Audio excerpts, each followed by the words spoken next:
हरे कृष्णा। तो आज का हमारा विषय है कि कोरोना है, इतना ज़्यादा बढ़ रहा है, भगवान क्या करे। अगर भगवान है तो ये कोरोना क्यों है?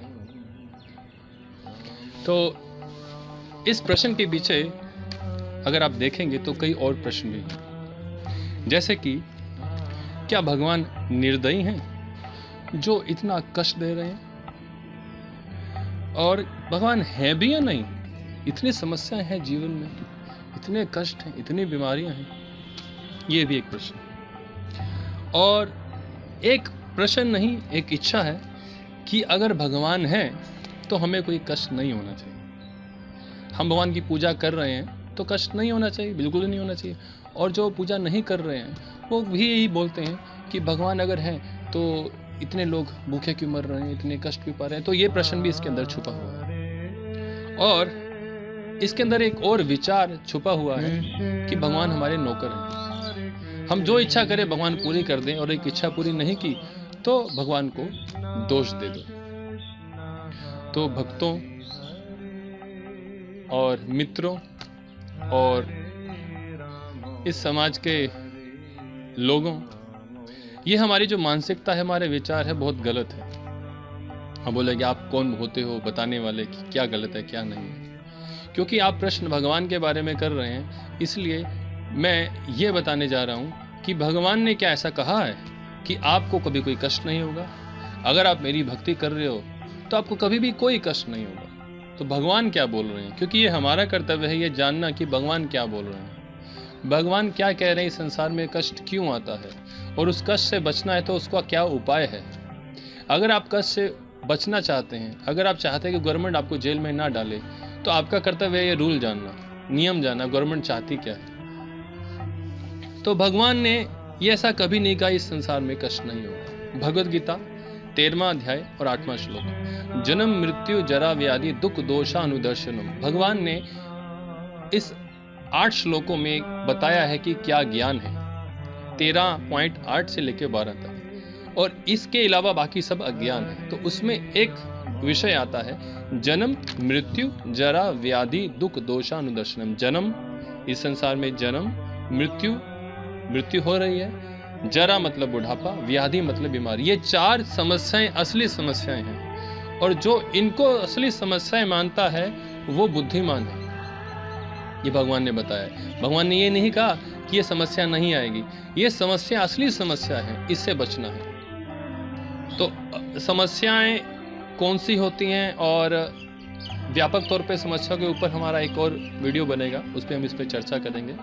लेकिन इस पे हम यहीं पर रुकेंगे कि भगवान ने ये कहा है कि समस्याएं आएंगी, और इस समस्याओं को असली समस्या के रूप में देखना है। बाकी समस्याएं जैसे गरीबी है, जैसे कि कोई अमीर है कोई गरीब है, किसी के पास नौकरी नहीं है, ये समस्याएं किसी के लिए हैं किसी के लिए नहीं है, लेकिन जन्म मृत्यु जरा व्याधि सबके लिए समस्या है। इसके ऊपर एक और विषय है जो हम चर्चा बाद में करेंगे।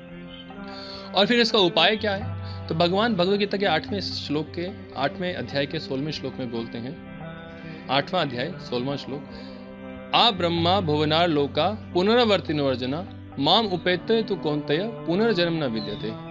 ब्रह्मा से लेके आ ब्रह्मा भुवनर मतलब ये भौतिक जगत, इस संसार में हम लोग, चींटी कीट पतंगा, जितनी जीवात्माएं हैं, जितनी योनियां हैं, आ ब्रह्मा भुवनर लोका पुनरावर्तिनोर्जना, सब लोग जन्म मृत्यु में फंसे हुए हैं। माम उपेत्य तु कौन्तेय पुनर्जन्म न विद्यते।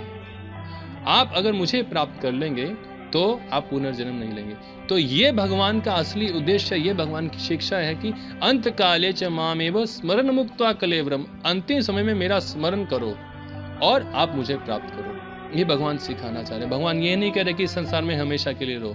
भगवान कह रहे हैं कि आज नहीं तो कल आप इस शरीर को छोड़े हो, आप इस मनुष्य शरीर में रहते रहते ये तैयारी कर लो कि जब शरीर छोड़ो तो मेरा नाम ले पाओ, मेरा ध्यान कर पाओ, और इस दुखी कष्टमय संसार को छोड़कर मेरे पास आ जाओ।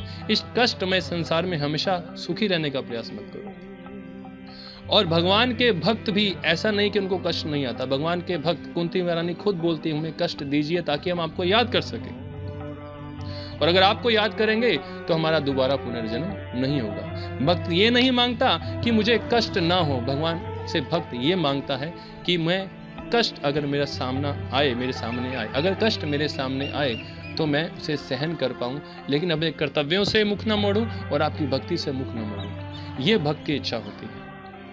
लेकिन हमें सही जगह से ज्ञान नहीं मिला।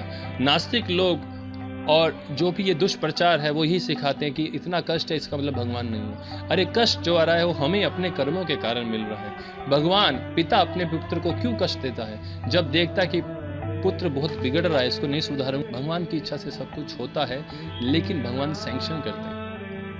ऐसा नहीं कि कोई व्यक्ति किसी को मारना चाह रहा है तो भगवान उसको मरने देते हैं, नहीं, ये दोनों के कर्मों के हिसाब से होता है। द्रौपदी को चीरहरण करने का प्रयास किया जा रहा था, लेकिन द्रौपदी ने भगवान का शरण लिया। तो ये सब कर्मों के आधार पर होता है और भगवान अपॉर्चुनिटी देते हैं, मौका देते हैं जब हमें कष्ट मिलता है कि हम भगवान की शरण ले सकें। इसी संसार की जो क्रिएशन है इसीलिए की गई है ताकि हम भगवान की तरफ मुड़ सके, और मुख्य रूप से ये मनुष्य योनि। तो दूसरा कि भगवान हमारे नौकर नहीं है कि हम जब सब कुछ अच्छा चल रहा है हम भगवान को याद नहीं कर रहे, और जब हमें कष्ट आ रहा है तो हम बोल रहे हैं कि भगवान ने ऐसा क्यों किया, भगवान ये पूरा कर दो, भगवान के पास थोड़ा पूजा किया, भगवान ये पूरा कर दो। भगवान ऐसा नहीं है कि आप भगवान की भक्ति करें तो भगवान आपको आपकी इच्छा पूरी करनी ही पड़ेगी।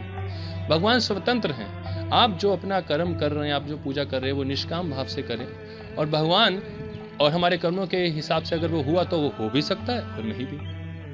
तो ये हमारी भावना होना चाहिए। भक्त कभी भी भगवान से जबरदस्ती कुछ नहीं मांगता। वो पूजा करता है, पाठ करता है, बोलता है कि भगवान मुझे इतनी शक्ति दो कि आपकी पूजा पाठ कर सकूं, अपने कर्तव्य निर्वाह कर सकूं, और मैं इस संसार के प्रति जो कर्तव्य उसका भी निर्वाह कर सकूं। अगर नहीं होता तो भगवान की इच्छा मानकर उसको स्वीकार करता। तो क्या कोरोना भी भगवान ने बनाया?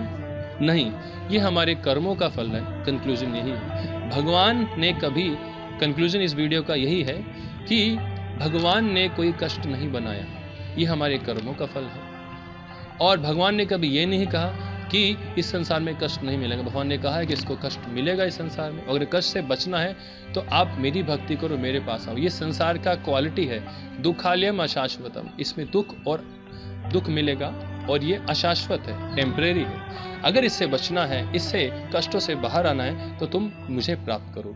ये भगवान ने यहाँ पे उत्तर दिया। तो आप सबसे प्रार्थना है कि जो भी आपके प्रश्न उठ रहे हैं आप इस वीडियो में पूछ सकते हैं, और भी कुछ प्रश्न होंगे हम आपको वीडियो के थ्रू आंसर करने का प्रयास करेंगे। और कृपया आप भगवद गीता पढ़ें, सभी प्रश्नों के उत्तर भगवद गीता श्रीमद् भागवत में दिए गए हैं। हरे कृष्णा कृष्ण कृष्ण हरे हरे, हरे राम राम राम।